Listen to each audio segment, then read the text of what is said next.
Baik, bismillahirrahmanirrahim. Assalamualaikum warahmatullahi wabarakatuh. Waalaikumsalam Waalaikumsalam warahmatullahi Assalamualaikum warahmatullahi wabarakatuh. wabarakatuh. Alhamdulillahi rabbil alamin. Alhamdulillahilladzi arsala rasulahu bil huda wa dinil haq liyuzhirahu 'alad dini kullihi wa kafa billahi syahida. Asyhadu an la ilaha illallah wahdahu la syarikalah wa asyhadu anna Muhammadan 'abduhu wa rasuluhu la nabiyya ba'da. Allahumma salli wa sallim wa barik ala habibina wa syafi'ina wa maulana Muhammadin sallallahu alaihi wasallam wa ala alihi wa sahbihi ajma'in amma ba'du. Alhamdulillah, mari bersama-sama kita bersyukur tentunya kepada Allah Subhanahu wa taala. Dengan nikmat Allah Subhanahu wa taala, alhamdulillah di hari ini, di malam hari ini kita masih diberikan nikmat kesehatan ya.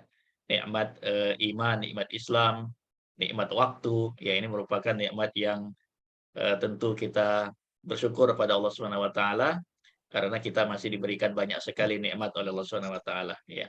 Karena ada beberapa dari sahabat-sahabat kita ya dari jamaah yang tadi saya ajak Zoom wakaf dalam kondisi sakit gitu ya. Dan memang akhir-akhir ini ya banyak sekali yang sedang sakit ya, terutama anak-anak ya. Mudah-mudahan Allah angkat penyakitnya, ya Allah berikan kesehatan kepada kita semua dan kita semua eh, sekeluarga semua ya dijaga oleh Allah Subhanahu wa taala dari segala wabah ya, dari segala penyakit, dari segala musibah. Amin ya rabbal alamin. Salawat dan salam pada baginda Rasulullah Shallallahu alaihi wasallam, Rasulullah teladan agung kita ya yang sama-sama kita rindukan.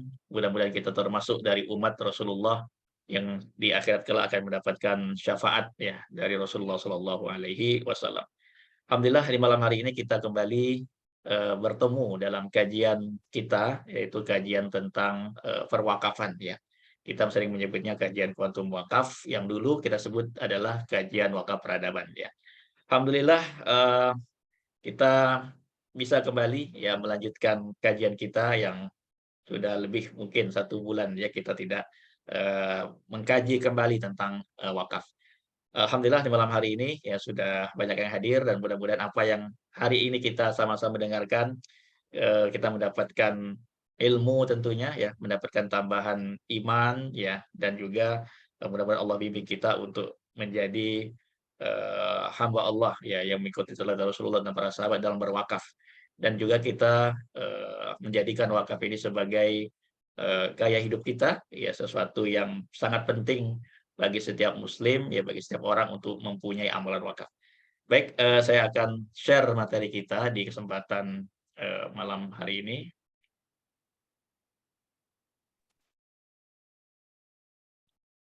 Oke, baik, sudah kelihatan materinya?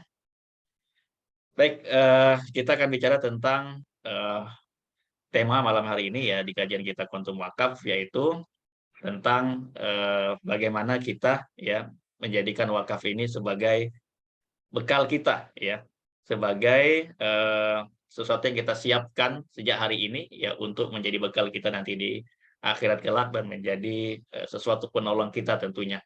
Ya, dan kita kalau sudah di surga ya itu ada sebuah kebahagiaan buat kita semua tentunya. Baik, kenapa kita bicara wakaf hari ini? Ya, ini penting kita ulangi sedikit ya. Karena memang ya kalau kita ngomongin wakaf ini sering kali ya kita ketemu berbagai komentar ya atau mungkin tanggapan ya, dan sahabat-sahabat kita yang lain para pensiar wakaf ya, sahabat-sahabat kuatum wakaf, para dai wakaf yang melakukan syiar wakaf, rata-rata ketemu poin-poin ini ya. Ada yang mengatakan wakaf itu kan suatu hal yang sunnah, nggak wajib. Jadi ya kita boleh lakukan, nggak boleh kita lakukan. Aduh, kalau wakaf masjid sekarang saya belum ada dananya, wakaf itu mahal gitu ya.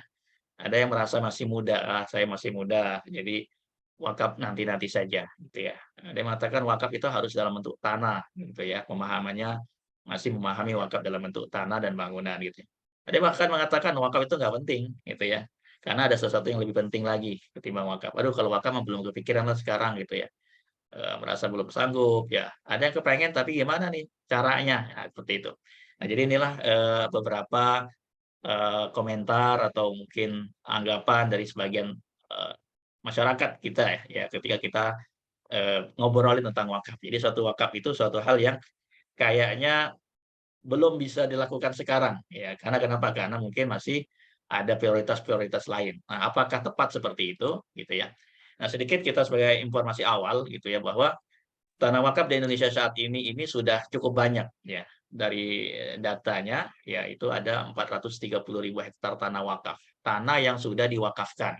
Tanah yang sudah diwakafkan eh, untuk apa? Oh ya, ya untuk dibangun di atasnya sesuatu yang bermanfaat untuk umat ya.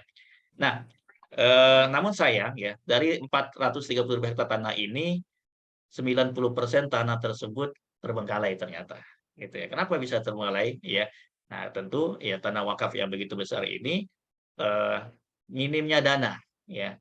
Orang pengen berwakaf, ya mewakafkan tanahnya, berharap di atas tanah tersebut dibangunkan masjid, ya atau mungkin madrasah, ya atau mungkin rumah sakit dan seterusnya yang bermanfaat untuk umat, tetapi minimnya dana. Nah, kenapa itu terjadi? Ya, yang kedua adalah karena memang lemahnya edukasi wakaf. Ya, masih banyak yang belum memahami pentingnya punya wakaf ya atau bagaimana mereka berwakaf memiliki amal jariah wakaf. Nah, sedangkan potensinya ya di Indonesia saat ini potensi wakaf itu sangat besar sekali ya. Potensi wakaf di Indonesia ini kalau menurut apa namanya Badan Wakaf Indonesia itu mencapai 2.000 triliun per tahun ya. Aset wakaf itu kalau bisa dihimpun, tetapi faktanya yang masih bisa dihimpun itu baru 400 miliar saja. Ini kan jauh sekali ya, timpang sekali angkanya. Nah, kenapa itu bisa terjadi? Ya, kenapa hal itu bisa terjadi? Ya, oke, kita next. Ya, nah ini masalahnya juga ya, karena memang pemahaman masyarakat kita menganggap wakaf itu masih sifatnya sukarela. Ya, bisa dilakukan, bisa nggak dilakukan, gitu ya. Beda sama zakat. Zakat itu ada suatu kewajiban. Jadi kalau mereka nggak berzakat, berdosa. Kalau nggak berwakaf ya nggak apa-apa. Nah, seperti itu ya. Kemudian kalau nggak berwakaf nggak apa-apa gitu ya, belum dianggap terlalu penting. Kemudian sebabnya adalah minimnya literasi. Ya memang karena memang dalam pelajaran-pelajaran di sekolah ya ataupun di kampus-kampus ya materi-materi wakaf ini masih jarang ya. Yang banyak adalah materi ibadah yang lain, sholat, zakat, puasa, ya, haji, toharo dan seterusnya. Baik. Nah, di Indonesia ya ada 235 juta penduduk muslim ya. Dari jumlah penduduk muslim ini ternyata ya faktanya juga menurut Badan Wakaf Indonesia ketika disurvei itu yang ngerti wakaf tuh nggak lebih dari ya 37% gitu ya. Ini yang mengerti pemahaman tentang wakaf lanjut ya, versi lanjut, tapi yang dasar-dasar cukup banyak gitu ya, yang memahami data wakaf secara baik lah. Nah, bahkan dalam data yang lain disebutkan itu lebih dari 90% penduduk muslim di Indonesia itu belum berwakaf gitu ya, belum berwakaf. Nah, artinya inilah PR kita bersama gitu ya. Kita perlu untuk memahami wakaf ya dan bagaimana kita memaksimalkan tanah-tanah wakaf yang ada ya kita himpun dana wakafnya ya dan kita apa namanya berdampak ya untuk umat. Nah, ini PR-nya ya permasalahan yang harus kita bantu selesaikan bersama.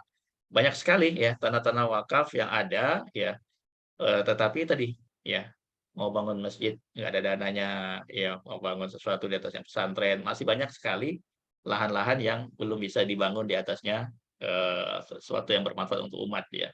Ya balik lagi kurangnya dana ya, belum ada donatur ya belum ada dana yang cukup poinnya di situ. Nah artinya ya namanya yayasan pendidikan atau lembaga wakaf ini sangat membutuhkan dana yang besar. Untuk apa? Untuk program-program kemaslahatan umat ya. Nah, oke, itu poin pertama ya.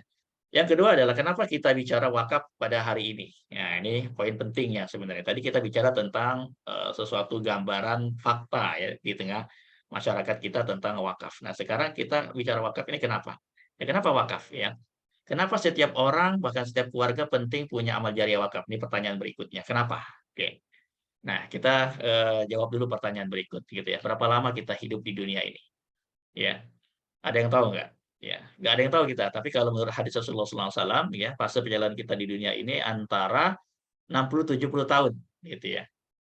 a'maru ummati ma baina sittin ila sab'in. Umur umatku antara 60 70 tahun. Ya, ada yang di atas itu tapi sedikit ya, yang melewati di atas 70 tahun. Artinya perjalanan kita ya kalau diberi umur panjang ya sampai 70 tahun atau lebih sedikit gitu ya. Tapi ada juga yang memang ya umur nggak panjang gitu ya. Ya baru lahir meninggal, masih remaja meninggal dan seterusnya. Nah, yang kedua adalah berapa lama kita hidup di akhirat kelak ya. Yang kekal tentu adalah kehidupan kita di akhirat, kekal abadi, ya selamanya, khalidina fiha abada, ya kekal selama-lamanya. Nah, jadi hidup kita di dunia ini ada dua, ya, yaitu kehidupan sebelum kematian, ya, dan kehidupan setelah kematian. Jadi kehidupan sebelum kematian ini hanya sementara, sedangkan kehidupan kita setelah kematian itu ternyata yang kehidupan abadi. Nah, kalau kita lihat ya perjalanan kita setelah kematian, artinya setelah manusia meninggal dunia, ini masih panjang, ya. Setelah dikuburkan, ya, seorang di alam barzah namanya, ya. Nah, itu menunggu waktu yang lama, ya, itu menunggu hari ditiupnya sangkakala, hari kehancuran semesta, yaitu hari kiamat, ya. Nah, setelah dari hari kiamat masih menunggu lagi hari kebangkitan. Jadi bangkitkan seluruh umat manusia dari zaman Nabi Adam sampai Nabi Muhammad sampai akhir zaman, ya. Kemudian mereka dikumpulkan di padang mahsyar. Untuk apa? Ya, untuk dihisab. Nah, nanti di padang mahsyar itu ada orang-orang yang akan mendapatkan syafaat dari Rasulullah Shallallahu Alaihi Wasallam yang dilindungi dari panas, ya, tidak tenggelam dengan keringatnya dan seterusnya. Kemudian setelah itu, ya, manusia akan diberikan catatan amalnya. Nah, disinilah nanti kita akan ketahuan, ya, setiap amal kita, perbuatan baik kita, dosa kita akan diberikan catatan amal tersebut. Untuk apa? Untuk ditimbang. Ya, ditimbang amal kita disebut dengan al-mizan. Nah, inilah kita bicara wakaf karena poin ini nih, yaitu poin al-mizan. Perjalanan kita setelah kematian itu masih panjang. Bekal kita apa gitu ya? Sudah cukupkah bekal kita untuk perjalanan panjang ini? Ya, karena kalau ditimbang nanti antara amal kita dan dosa kita, mana yang lebih berat? Ya. Nah, inilah yang nanti akan menentukan kita ya apakah nanti berhak mendapatkan air telaga Rasulullah SAW, kemudian melewati sirat, ya, sebuah jembatan yang akan menuju ke surga atau neraka. Jadi kita bicara wakaf karena perjalanan kita masih panjang sebenarnya. Ya, artinya apa? Ya, artinya kita ini butuh bekal. Ya, ya, bekal yang terbaik adalah bagaimana kita ya setelah meninggal dunia tapi tetap ada pahala yang mengalir. Itu poinnya. Ya. Karena hidup di dunia cuma sementara, tadi sudah kita bahas, tapi kehidupan di akhirat itu masih panjang. Nah, kalau kita pergi keluar kota 3 hari, ya kita paling ya siapin bekal lah untuk perjalanan 3 hari gitu ya. Dan juga untuk yang kita tinggalkan juga siapin bekal. Kita pergi sebulan, ya kita bawa bekal sebulan, ya. Atau haji gitu, haji 40 tahun ya bekalnya kan untuk 40 tahun, 40 hari gitu ya. Atau yang haji plus 26 hari, ya bekalnya untuk sejangka waktu itu gitu ya. Kemudian yang ditinggalkan di rumah juga disiapkan bekal. Nah, tetapi bagaimana kalau kita pergi selamanya? Ya, pergi selamanya, meninggal dunia, sedangkan perjalanan kita masih panjang, maka di sini kita bicara wakaf, gitu ya. Nah, kenapa setiap orang penting punya amal jariah wakaf? Ya, ini gambarnya adalah liang lahat, gitu ya. Jawabannya adalah, ya, karena kain kafan kita sudah ditenun. Kain kafan kita sudah ditenun, ya, dan hanya menunggu waktu saja. Kapan kain kafan tersebut dipakaikan ke tubuh kita. Hari ini kain kafan itu sudah ada. Ya, ada mungkin di Tanah Abang, ada mungkin di pasar ya, atau mungkin ada siapin di rumah, ya. Sudah ditenun, tapi kita nggak tahu kapan pakainya. Nah, karena kita nggak tahu kapan kita memakai pakaian tersebut, ya, maka situlah kita penting punya wakaf sekarang. Ya, kullu nafsin dha'iqatul maut. Setiap yang bernyawa pasti akan mati.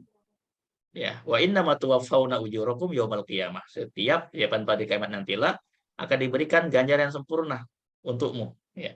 Faman zuzi'a 'anil nar, barang siapa yang dijauhkan dari siksa neraka. Wa udkhilal jannah, dan dimasukkan dalam surga, faqad faz. Itu orang-orang yang diberikan keberuntungan oleh Allah Subhanahu wa taala, kemenangan oleh Allah Subhanahu wa taala.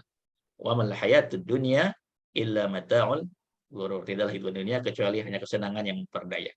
Jadi kita bicara wakaf pada malam hari, kenapa? Ya, karena kita akan ada di sini. Ya, Bapak Ibu yang hadir, sahabat-sahabat semua, saya, ya, kita akan ada di sini. Ya, di liang lahat ini. Ya, maka dalam hadis Ahmad disebutkan di sana ya, setiap manusia akan berada di bawah naungan sedekahnya. Ya, sampai perkara-perkara manusia diputuskan pada hari kiamat kelak.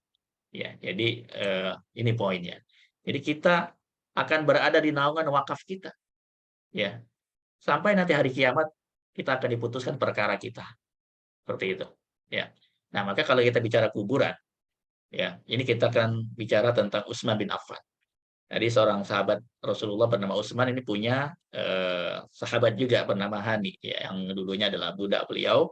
Kemudian Hani menceritakan dalam sebuah hadis ya bahwa Utsman ini punya kebiasaan berhenti ya di sebuah kuburan. Kalau dia lewat kuburan dia berhenti dan menangis di sana. Kemudian jenggotnya basah, ya. Kemudian Hani bertanya, ya Utsman, ya, engkau diceritakan surga dan neraka, engkau nggak menangis seperti ini. Ya, tetapi kenapa ketika melihat kuburan engkau menangis demikian rupa? Ada apa? Lalu Utsman menjawab, sesungguhnya aku ya mendengar Rasulullah SAW bersabda, ya, ya, sesungguhnya Rasulullah bersabda, ya, innal qabra awwalu manazilil akhirah. Sesungguhnya kuburan itu ada tempat tinggal pertama, tempat singgah pertama dari persinggahan-persinggahan akhirat. Ya. Fa in najah minhu. Barang siapa yang selamat di alam kuburnya, ya, ya, maka dia akan lebih mudah perjalanannya. Wa illam yanju minhu fama ba'dahu asyaddu minhu. Barang siapa yang dalam kuburnya nggak selamat, ya, maka perjalanan panjang tadi yang sudah kita bahas itu akan lebih berat baginya. Nah, disinilah poinnya.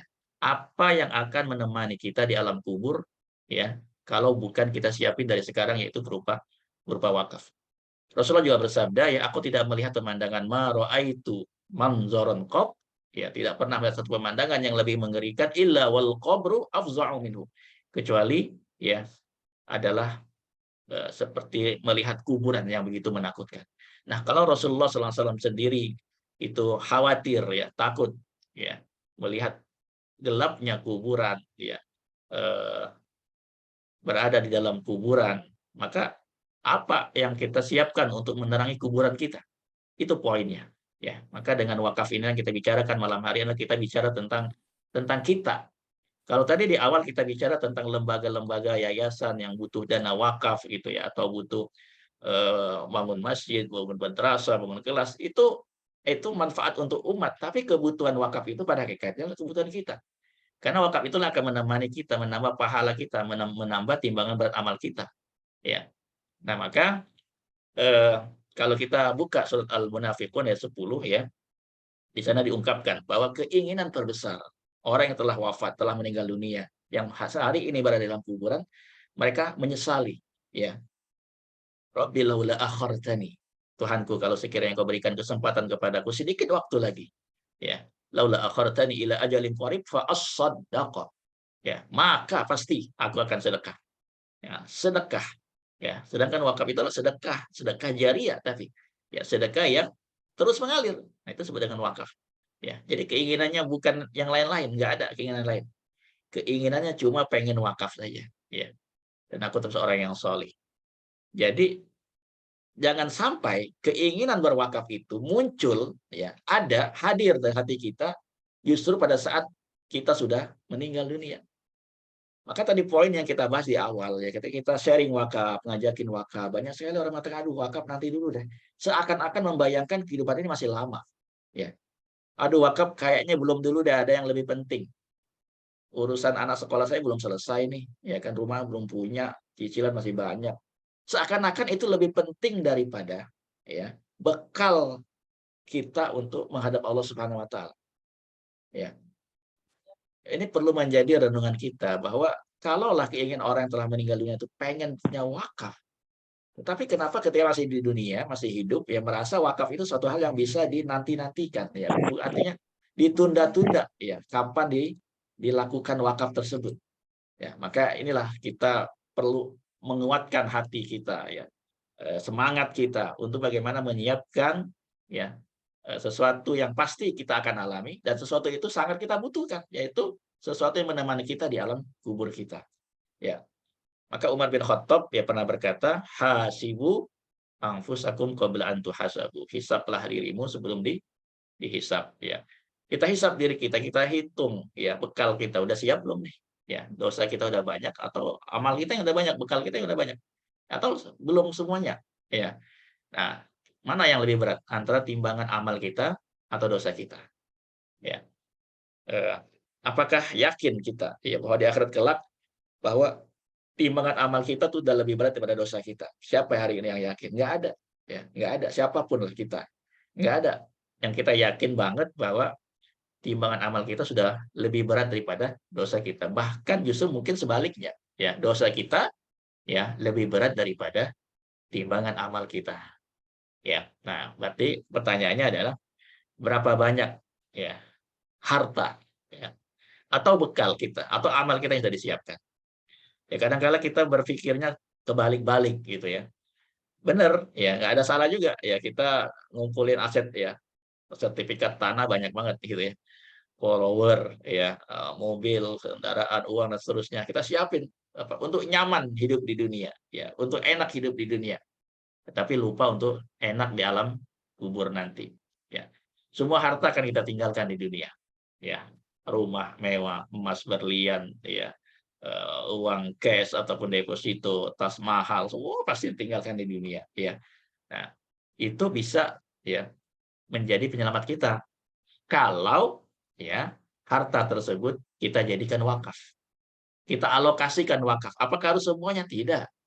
Gitu ya. Nanti kita akan bahas bagaimana berwakafnya ala Sa'd bin Abi Waqqas gitu ya. Sa'd bin Abi Waqqas tidak berwakaf semuanya gitu ya. Ketika dia mau 2/3 hartanya, Rasulullah kan nggak boleh. Nah, nanti kita akan bahas ya. Dipersilakan, diperbolehkan hanya sepertiga harta saja. Baik, kita lanjutkan lagi. Nah, artinya apa ya? Artinya ya kita sangat butuh wakaf. Ya, siapapun kita sangat butuh wakaf. Ya, dibutuhkan kapan? Nanti pada saat kita meninggal dunia, ya amal wakaf ini sangat dibutuhkan. Karena kalau kita masih hidup, kita masih ada kesempatan beramal, masih ada kesempatan beribadah, ya, baca Al-Qur'an, bersedekah, ya, bertaubat, sholat dan seterusnya. Tetapi kalau sudah meninggal, yang qata'ah, putus semuanya. Ya, maka dengan adanya wakaf inilah, walaupun umur sudah terputus, nyawa sudah putus, ya di dunia sudah meninggal, ya tetapi tetap ada yang mengalirkan pahala, yaitu wakaf. Nah, inilah yang menjadi pemberat timbangan amal kita. Ya. Jadi kata Rasulullah SAW, "Idza matal insan", ya dalam riwayat yang lain, "Idza mata ibnu Adam", apabila manusia meninggal atau anak Adam meninggal dunia, inqata amalu, putus amalnya.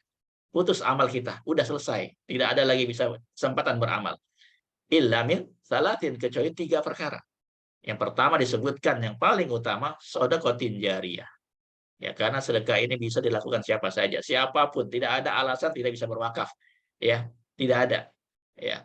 Jadi kalau orang berat berwakaf itu dia tidak memprioritaskan bekal di akhiratnya. Dia menganggap wakaf itu beban gitu ya. Aduh, wakaf ini kalau saya harus rutin berwakaf ini jadi beban ya, karena dia nggak merasakan butuhnya tadi bekal di akhirat, bekal di alam kubur ya, yang menemani kita. Jadi wakaf itu sebenarnya suatu hal yang sangat dibutuhkan. Ilmu yang bermanfaat yang kedua, ya. Mudah-mudahan kita termasuk orang-orang yang punya ilmu yang kita amalkan, ya, yang kita ajarkan sehingga bermanfaat. Ya, yang ketiga adalah doa anak yang soleh. Harapan kita kita semua punya anak-anak yang soleh, ya, yang mendoakan kita. Tapi seberapa lama anak-anak mendoakan kita? Nah, itu kan pertanyaan berikutnya. Karena usia anak juga kan terbatas 60-70 tahun kalau usia panjang. Ya, apakah setiap waktu mendoakan? Juga tidak. Jadi kesempatan berwakaf itu ya adalah kesempatan yang paling utama untuk kita punya amal jariah ketimbang 2 hal yang lainnya, yaitu ilmu yang bermanfaat dan anak yang soleh.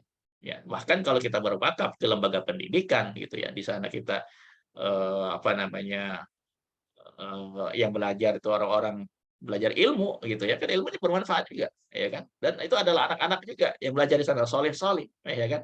Ya mudah-mudahan juga mendoakan kita ya kan, mendoakan orang-orang yang beriman semuanya sehingga kita mendapatkan kebahagiaan juga 3 hal ini, yaitu punya anak yang soleh, ilmu bermanfaat, dan sedekah sedekah jariah ya. Maka as-shadaqatul jariyah atau amal jariah berupa wakaf ini adalah amalan ya, bekalan yang sangat-sangat dibutuhkan nanti setelah orang meninggal dunia. Karena amal jariah wakaflah ya yang akan terus mengalirkan pahala dan menambah berat timbangan amal seseorang bagi siapa? Bagi yang melakukannya selagi hidup di dunia. Pertanyaan berikutnya adalah ya kenapa setiap keluarga penting punya amal jariah berupa wakaf? Kenapa? Ya, jawabannya adalah karena ya hidup sendirian itu nggak enak. Itu ya. Di dunia aja kita ya sendirian, nggak anak-anak mungkin nggak ada gitu ya, atau keluarga nggak ada, ya sepi, ya itu nggak enak, apalagi di surga. Maka tujuannya adalah berwakaf sekeluarga ini kita bisa berkumpul kembali dengan orang yang kita cintai di surga kelak. Maka kita bisa melakukan wakaf sekeluarga ya dengan cara mengikrarkan niat wakaf kita atas nama keluarga kita, ya orang tua, ya anak, pasangan, saudara-saudara kita yang lainnya. Jadi setiap orang butuh amal jariah, ya. Setiap orang butuh amal jariah, siapapun kita, ya. Oke, sedikit kita bahas ya apa itu wakaf. Nah, wakaf adalah amalan dalam Islam melalui penyaluran harta benda untuk kepentingan masyarakat, ya, atau kepentingan umat, ya, serta mendapatkan keberkahan pahala dan itu sampai di akhirat kelak. Ya, artinya menyerahkan harta kita, ya, untuk Allah, tapi maslahatnya adalah untuk umat, karena Allah nggak butuh, ya. Ya, kita lah yang butuh harta tersebut. Ini manfaat maslahatnya untuk umat. Nah, maka wakaf itu ada syarat dan rukun. Ya, ada syarat dan rukun. Yang pertama ada namanya wakif, yaitu orang yang berwakaf. Ya. Yang kedua ada namanya mauquf. Mauquf itu harta yang diwakafkan. Kemudian ada mauquf alaihi, yaitu yang menerima manfaat wakaf tersebut. Kemudian ada namanya ikrar wakaf, yaitu sebuah pernyataan berwakaf, baik secara lisan, tulisan, ya ataupun dengan isyarat yang dipahami. Yang berikutnya ada nazir, yaitu lembaga, yaitu yayasan ataupun lembaga wakaf yang nanti akan mengelola wakaf tersebut, ya. Itu yang disebut dengan nazir. Nah, berwakaf melapangkan jalan ke surga, ya. Wasari'u ila maghfiratin min rabbikum, kata Allah. Bersegeralah, ya. Bersegeralah untuk mencari ampunan Allah, ya, mencari ampunan Tuhanmu dan bersegera menuju surga yang luasnya seluas langit dan bumi. Ya, arduhas samawati wal ard. Untuk siapa? Uiddat lil muttaqin. Nah, orang yang bertakwa itu siapa? Yaitu alladzina yunfikuna fis sarra'i wad dharra. Orang yang menginfakkan hartanya untuk Allah dalam keadaan lapang maupun sempit. Jadi nggak ada istilah, aduh, keuangan lagi sulit nih, wakaf nanti dulu deh. Enggak. Ya, dalam keadaan lapang maupun sempit, ya tetap ya mengeluarkan hartanya untuk Allah Subhanahu wa taala. Nah, inilah yang disebut dengan orang-orang yang bertakwa. Ya. Baik, sedikit kita bahas tentang contoh nyata kekuatan wakaf dalam sejarah Islam ya. Jadi, siapa yang pertama kali berwakaf? Yaitu Rasulullah Sallallahu Alaihi Wasallam. Ya, Rasulullah ini mencontohkan berwakaf. Rasulullah SAW membeli tanah dari dua anak yatim di Madinah. Ya, kemudian juga mewakafkan, ya, membangun masjid di Madinah, Masjid Nabawi. Ya, yang semua orang sholat di situ, gitu ya, pahalanya 1000 kali. Ini kan luar biasa. Bukan hanya Rasulullah yang berwakaf di sini, juga para sahabat. Mereka juga ikut membebaskan tanahnya, ya, seperti Tolha, ya, Abdurrahman bin Auf. Ini kan punya lahan tanah-tanah di sekitar Masjid Nabawi yang mereka wakafkan, ya, untuk perluasan Masjid Nabawi. Begitu juga Masjid Kuba, ya, ini juga wakaf, ya. Wakaf Rasulullah Shallallahu Alaihi Wasallam, ya, dan juga para sahabat yang mereka bersama-sama pada waktu hijrah ke Madinah, datang ke Madinah membangun Masjid Kuba. Nah, ini contoh wakaf dalam sejarah Islam. Dan juga ada wakaf kebun kurma Umar bin Khattab di Khaybar. Ya, Umar mewakafkan kebunnya, ya, yang maslahatnya manfaat dari kebun ini diberikan untuk umat hasilnya, gitu ya. Nah, begitu juga ada wakaf Sumur Raumah, ya, di Madinah, wakafnya Utsman bin Affan. Ya, ini ceritanya insya Allah kita paham, ya, kita sering mendengar, ya, mungkin nanti yang belum membaca detailnya boleh, ya, banyak literasi yang bisa kita baca tentang kisah Sumur Utsman ini, ya, yang dibeli dari orang Yahudi, kemudian airnya, ya, diberikan untuk penduduk Madinah yang tinggal di Madinah. Yang sampai hari ini keberkahannya adalah di samping sumur Raumah ini, ya, ditumbuhi kebun-kebun kurma yang sampai hari ini masih ada, ya, Mazra'ah Bi'r Utsman, kebun kurma Utsman bin Affan, ya, yang hasilnya itu masih dikelola oleh pemerintah Arab Saudi, ya, keuntungan dari kebun tersebut. Dan ini kan luar biasa sekali, gitu ya. Kemudian juga kekuatan wakaf berikutnya adalah wakaf Raja Abdul Aziz, yaitu wakaf tanah yang di sekitar Masjidil Haram, ya, dibangun di atasnya Abrojul Bait, ya, tower Zam-Zam ini, ya, tower, ada 7 tower di sini. Ini adalah wakaf dari Raja Abdul Aziz. Hasilnya, ya, ini untuk operasional Masjidil Haram, ya.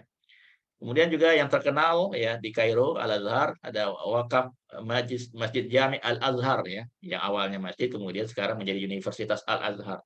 Dan ini kan luar biasa sekali, ya, udah 1081 tahun kalau nggak salah umurnya, ya. Ini hasil dari wakaf yang dikelola ini masih bisa berjalan sampai hari ini, ya, memberikan beasiswa, ya, kuliah gratis di sana, ya, pendidikan, kesehatan dan lain sebagainya di Al-Azhar Mesir ini. Ini kan luar biasa. Kemudian pada zaman Khilafah Umayyah juga sudah terkenal pada waktu itu ada rumah sakit wakaf, ya. Jadi orang-orang berobat tuh nggak perlu bayar. Ya, nah sekarang kan kalau kita masuk rumah sakit, aduh, ya, satu hari aja 2 hari udah 2 juta 5 juta itu, ya. Keluar minimal seminggu rumah sakit tuh 15-20 juta kalau sakit biasa, ya. Belum lagi kalau sakit berat ratusan juta. Itu kan mahal sekali biayanya. Nah, tapi dulu sudah ada rumah sakit gratis gitu ya, yang dibiayai dari wakaf. Nah, berikutnya buat kita adalah kepengen nggak sih kalau kita semua bisa punya wakaf ya yang besar, ya wakaf yang besar, poinnya di situ. Pengen nggak sih kalau kita punya wakaf yang besar seperti mereka? Ya, artinya apa? Ya, nilai wakaf kita ratusan juta miliar ya untuk membangun sesuatu yang besar untuk umat. Ya, nah bagaimana kalau hari ini Bapak Ibu yang hadir ya kita ajak ya, ayo wakaf yuk 1 miliar ya, 1 miliar aja ya. Nanti dengan 1 miliar itu kita bisa bangun nih masjid ya, rumah sakit, pesantren, sekolah. Ini banyak sekali sekolah-sekolah yang butuh dana wakaf ya, dan itu miliaran kebutuhannya ya, pesantren-pesantren yang butuh dana wakaf miliaran. Maka kalau kita bisa berwakaf 1 miliar ini kan luar biasa. Nah, kira-kira apa nih ya pandangannya ya, boleh komen kalau saya ajak wakaf 1 miliar gimana nih hari ini ya, bisa ya, kira-kira gimana? Nah, ini jawabannya ya. Aduh, gimana ya? Belum terbayang tuh ya. Aduh, belum ada duitnya, belum kepikiran ya, belum sanggup, belum tahu caranya. Nah, gitu ya. Jadi gimana nih? Ya kok wakaf itu masih dianggap berat ya. Bahkan ada yang boleh menganggap ya saya nggak wakaf juga nggak apa-apa gitu ya. Nah, kenapa sih dianggap berat? Ya. Karena memang sesuatu yang tidak dianggap penting itu akan menjadi berat gitu ya. Maka wakaf itu ya ibarat kita juga haji. Haji itu kan perlu direncanakan. Ya, perlu biaya, ya kan? Maka kita perlu menyiapkan dananya. Ya, kita tabung ya untuk nanti kita bisa berwakaf. Ya, karena kalau kita tidak pernah merencanakan wakaf sampai kapanpun nggak akan punya wakaf ya yang nilainya besar. Ataupun kalau sudah ada nih, ya kalau mau berwakaf 500 juta, oke kita pertanyaan berikutnya, ya kalau memang belum ada berarti kita nabung dulu kan, ya untuk terkumpul 500 juta berarti kita harus menyisihkan uang ya setiap bulan, umpama terserah, ya intinya kita tabung terus nanti terkumpul 500 juta kita wakafkan. Nah kalau sudah ada kira-kira, kalau uang sudah ada, kira-kira langsung mau nggak mewakafkan 500 juta? Atau justru menjadi ada pikiran lain gitu ya. Bahkan ada pikiran lain, aduh kalau 500 juta nih kayaknya enak kalau dipakai bisnis dulu gitu ya. Diputar dulu uangnya. Ujung-ujung nggak jadi berwakaf gitu ya. 500 juta udah ada mikir juga gitu yang mau diwakafkan. Nah, tapi begini ya, kita ada 2 solusi.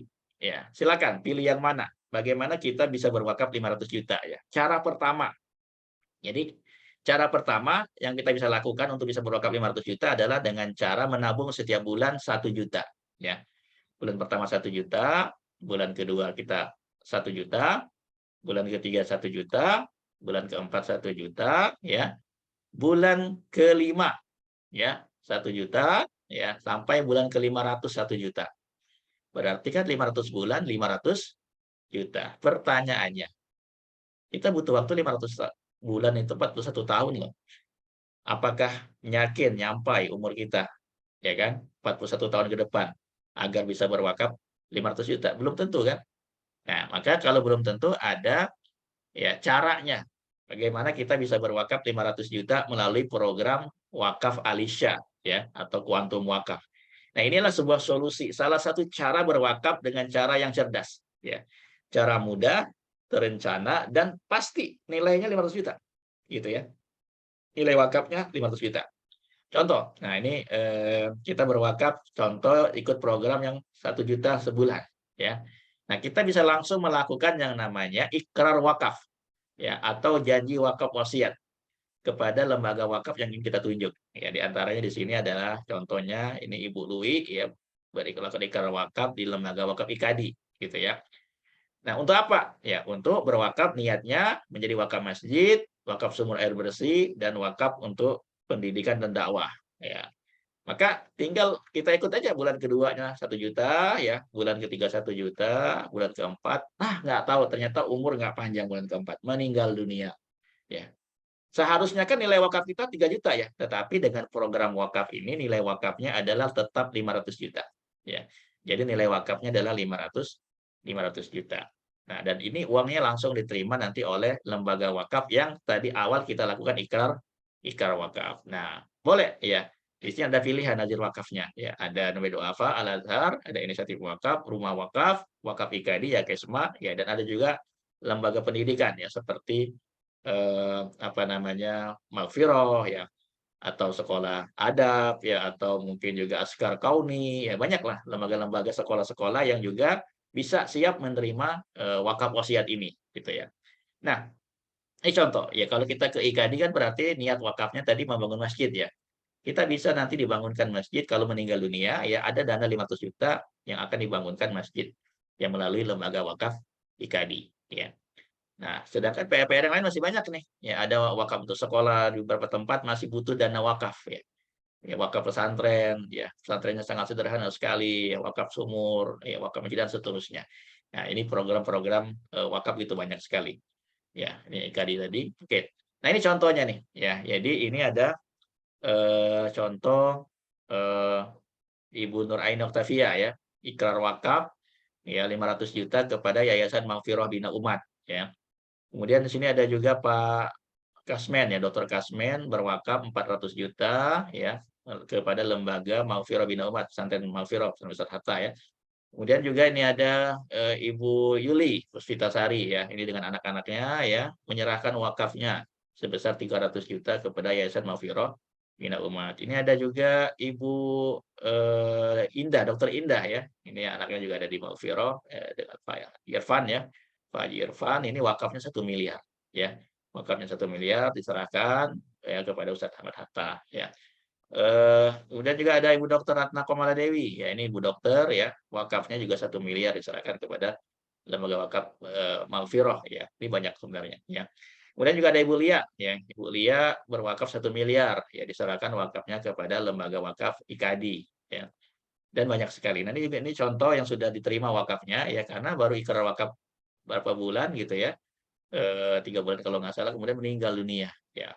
Tapi ahli warisnya datang menyerahkan wakafnya sebesar 100 juta kepada Maghfirah ya. Nah, kenapa sih wakafnya melalui cara ini? Ya, ini mungkin banyak pertanyaan juga. Kenapa harus melalui wakaf, melalui program wakaf kuantum ini? Ya, bedanya apa dengan wakaf biasa gitu ya. Nah, makanya sedikit saya bahas gitu ya. Karena tentu ada keistimewaannya berwakaf secara kuantum ini ya. Yang pertama adalah insya Allah kita lebih tenang dan tawakal. Lebih tenang dalam beribadah dan bekerja tentunya. Kenapa? Ya, namanya kematian sudah kita bahas tadi di awal, nggak ada yang tahu kapan terjadinya kematian itu. Tapi kalau kita sudah punya wakaf hari ini, ya kita sudah ikrar wakaf, ya itu sudah menjadi wakaf kita. Ya artinya kalaupun dalam perjalanan meninggal dunia, ya udah, ya kita sudah punya wakaf, gitu ya. Yang kedua adalah ringan untuk berwakaf ratusan juta miliaran, kan nggak harus ada dananya ratusan juta miliaran. Ya, mau sanggup 300.000 boleh, mau 500.000 boleh, mau 10.000 per hari boleh, 20.000 per hari boleh, ya. Tapi kan nilai wakaf kita adalah ya ratusan juta miliaran. Nanti ada tabelnya, gitu ya. Nah, yang ketiga program ini kita ta'awun pada hakikatnya, ya ta'awun dan berjamaah, saling tolong menolong ya kepada peserta lain dengan menghimpun dana tabaruk namanya. Jadi ada yang meninggal kita bantu, ada yang sakit kita tolong ya, dan kita bisa niatkan juga niat wakaf kita untuk sekeluarga ya, untuk keluarga kita. Berikutnya amanah dan berkah. Kenapa? Ya karena kita bekerja sama dengan nazir-nazir wakaf, lembaga wakaf, pesantren-pesantren, sekolah-sekolah yang terpercaya. Ya, yang mereka punya program pendidikan, ya punya program masjid, punya program rumah sakit, ya sumber air bersih dan seterusnya. Nah, yang kelima tadi bentuknya ini programnya selain juga ada wakafnya, program untuk wakaf ini juga memberikan nilai warisan, gitu. Jadi ada warisan juga separuhnya untuk keluarga kita ya. Kalau meninggal mendadak, anak masih kecil butuh biaya sekolah, ya ada warisan dalam jumlah yang juga cukup besar, ya, yang bisa dipakai oleh keluarga kita melanjutkan kehidupannya dan untuk anak-anaknya ke depan. Nah, ibarat gambarnya seperti ini. Ini contoh Pak Wakif usia 38 tahun ya, ikut program Refresh Syariah dengan menyisihkan 2 juta per bulan. Ya, 2 juta contoh ini. Ya, bulan pertama, bulan kedua, bulan ketiga, di bulan keempat meninggal dunia. Ya, maka ya program ini akan memberikan uang santunan sebesar 225 2 miliar 250 juta gitu ya. Nah, 1,2 miliarnya menjadi warisan buat keluarga, ya 1 miliarnya menjadi wakaf. Ya, karena ini fatwanya seperti itu ya, fatwa Dewan Syariah Nasional Majelis Ulama Indonesia. Nah, balik lagi, kenapa sih harus wakaf miliaran? Ya, ini tadi kalau kita lihat ya, ini menjadi acuannya adalah hadis Sa'ad bin Abi Waqqas ya, mewakafkan sepertiga hartanya. Jadi ceritanya adalah pada waktu Haji Wada ya, Rasulullah SAW datang kepada Sa'ad bin Abi Waqqas ya. Ya, ja'ani Rasulullah SAW ya, wa ya'uduni ya, ama hajatul wada min waja'in istaddabi. Jadi kondisiku sudah sangat sakit pada waktu itu ya. Fakultu ya Rasulullah, aku katakan ya Rasulullah, qad balagha bi minal waja' ma tara. Kau sudah lihat kondisiku hari ini pada sakit yang berat ya, sebagaimana kau saksikan. Wa ana dzu mali, dan aku punya banyak harta. Wala yarithuni ila ibnatun li. Enggak ada yang mewarisi hartaku kecuali aku hanya punya satu anak perempuan saja, gitu ya. Afa atasaddaqu bi thulutsai mali. Boleh nggak sih aku mewakafkan 2/3 hartaku? Ya, qala Rasulullah, la, nggak boleh. Qultu, ya aku katakan lagi kepada Rasulullah, asyatru ya Rasulullah, setengah deh ya Rasul. Ya qala la, nggak boleh kata Rasulullah. Ya, ats-tsulus qultu ya. Aku katakan lagi sepertiga deh, ya. Maka Rasulullah mengatakan ats-tsulus, sepertiga boleh. Wat-tsulutsu katsir, ya sepertiga itu sudah banyak. Nah, lalu pesan Rasulullah apa untuk kita? Ya, untuk Sa'ad bin Abi Waqqas, tapi sesungguhnya pesannya untuk kita. Untuk siapa? Pencari nafkah keluarga, para ayah, para orang tua. Ya, innaka, engkau, wahai para ayah yang hari ini hadir di malam hari ini, wahai pencari nafkah. Antadzara warathatak, engkau tinggalkan ahli warismu. Ya, agniya, kaya raya. Ya, ghaniyun, agniya, kaya raya.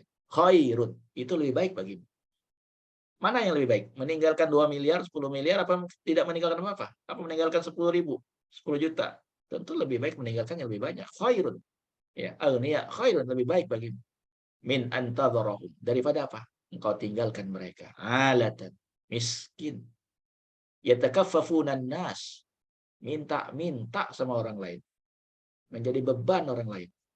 Menjadi beban keluarga, menjadi beban kakak, menjadi beban adik, bahkan menjadi beban orang tua. Karena kenapa? Karena nggak meninggalkan warisan yang cukup untuk anak, yang untuk keluarga. Nah, itu pesannya dari Rasulullah SAW. Jadi program ini selain memberikan wakaf, ya, warisannya juga ratusan juta miliaran. Nah, yang tadi yang berikrar wakaf itu juga ada porsi warisnya tentunya, ya, karena dalam fatwanya kalau wakafnya 1 miliar berarti warisannya 1.250.000.000 secara fatwanya, gitu ya. Nah, bagaimana caranya berwakaf melalui program kuantum ini? Ya, yang pertama adalah kita tentukan dulu siapa-siapa nama orang yang mau kita niatkan wakafnya, itu paling penting gitu ya. Kita mau wakaf ini nanti untuk siapa pahalanya gitu ya. Yang kedua, kita hitung nikmat yang Allah sudah kasih selama ini ya, nikmat keluarga, nikmat rumah, nikmat pekerjaan, nikmat kendaraan, nikmat kebun, properti dan sebagainya. Banyak banget pasti nikmat Allah. Nah, kalau kita udah tahu nikmat Allah yang banyak ini, ayo kita hitung berapa sih yang pantas kita keluarkan dari nikmat yang banyak ini ya. Biar apa? Biar terasa ya bahwa kita jangan hitung-hitungan sama Allah. Allah udah kasih nikmat begitu banyak, ya nikmat rumah, keluarga, kesehatan, pekerjaan, kebun. Ya, itu nilainya udah nggak terhitung tuh. Ya, ratusan juta miliaran itu, ya. Bahkan mungkin triliun kalau mau dihitung lagi oksigennya, ya. Nah, kita hitung berapa rupiah yang pantas untuk diwakafkan kepada Allah setiap bulannya. Ya, kadang-kala kita mengeluarkan 100.000, 500.000 itu aja terasa berat. Kenapa? Ya karena melupakan nikmat Allah yang begitu banyak itu. Nah, maka kita hitung lagi kalau tadi 10.000 ya dikali 10 keluarga, itu kan 100.000 tuh. Dikali 30 hari, wah 3 juta. Duh, kok jadi berat ya? Nah, kita hitung lagi. Kalau ternyata masih berat, kita lihat lagi lah, ya nikmat Allah kasih. Ya, pantaskah untuk akhirat yang kekal abadi? Masih pikir-pikir lagi. Ya, ini pertanyaannya. Pantaskah ya untuk bekal akhirat kita yang kekal abadi, kita masih pikir-pikir lagi untuk berwakaf? Takut banget miskin, ya, takut banget kekurangan. Ya. Nah, inilah nanti kita kaji lagi tuh surat Al-Baqarah ayat 267, 268, 269 ya. Itu kan bicara tentang rasa takut yang dimunculkan oleh syaitan ya. Asyaitonu ya'idukumul faqra. Ya. Setan seringkali menakut-nakuti kalian dengan kekurangan, dengan kemiskinan gitu ya. Sehingga jangan deh nggak usah wakaf dan seterusnya. Ya. Nah, maka ini renungan ya. Kita perlu menyiapkan yang terbaik untuk akhirat kita. Maka paling nggak kita niat dulu bismillahirrahmanirrahim ya, dengan niat mengharap ridho Allah. Ya. Meneladani Rasulullah dan para sahabat serta dalam meraih pahala jariyah ya, dan tiket surga bersama keluarga saya tercinta. Hari ini saya niatkan untuk mengikuti program Quantum Wakaf. Ya, semoga Allah mudahkan dan beri niat mulia ini. Amin ya robbal alamin. Ya, maka ini ada pesan dari Rasulullah ya. Suatu ketika nih Umar bin Khattab bersama para sahabat datang pada Nabi. Ya, lalu ada salah seorang bertanya, "Ya Rasulullah, man aqyasun nas wa akramun nas?" Siapa orang yang paling mulia ya Rasulullah dan orang yang paling cerdas? Ya.